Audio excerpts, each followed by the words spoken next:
Leyes de Kirchhoff, circuito en serie. La primera ley de Kirchhoff, o ley de conservación de la corriente, establece que en cualquier circuito, la suma de las corrientes que llegan a un nodo es igual a la suma de las corrientes que salen de él. Por ejemplo, en una clavija, la corriente entra a la carga por un conductor llamado de fase. La corriente hace funcionar la carga o el equipo y sale por el conductor que se llama neutro. Es decir, la corriente que entra a un punto es la misma que sale de él.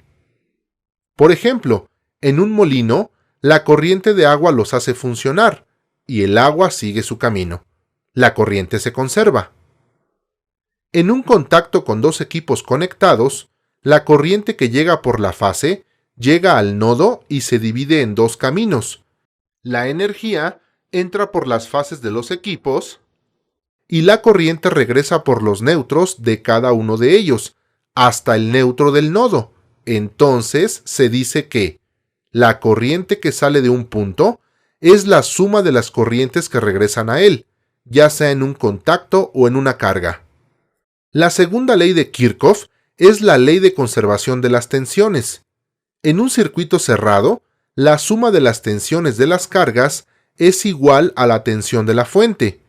Por ejemplo, en un circuito como este, la tensión de la fuente se reparte entre la plancha y el foco, de manera que suman el voltaje de la fuente. Entonces, si la tensión se reparte en los equipos, estos ya no funcionarán adecuadamente de acuerdo a la segunda ley de Kirchhoff. Este ejemplo da pie a lo que es un circuito en serie, que es cuando los elementos están unidos uno tras otro, por un solo punto o por un solo conductor. Esa es la característica principal de un circuito en serie. Se llama circuito en serie a aquel en donde la corriente que circula y pasa por todas las cargas es la misma. La corriente solo tiene un camino por el cual circular, cumpliendo así la primera ley. Asimismo, la suma de las tensiones en cada resistencia es la tensión de la fuente, dando cumplimiento a la segunda ley. Supongamos que tenemos un circuito en serie con fuente de 120 volts y tres resistencias, una de 10 ohms y dos de 5 ohms. Hay que establecer la corriente y la tensión en cada resistencia. Para ello, debemos convertir este circuito en uno equivalente que represente el comportamiento de todo el circuito, es decir, se determina la resistencia equivalente a la sumatoria de las resistencias. En este caso, son 10 más 5 más 5, igual a 20 ohms, lo que representa a la resistencia del circuito original.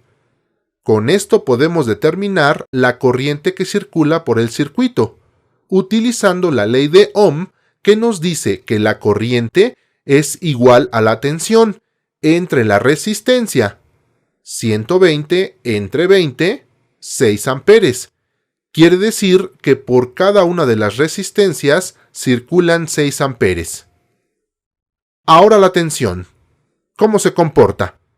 Se reparten esos 120 volts, partiendo de la ley de Ohm. Tensión es igual a resistencia por la corriente.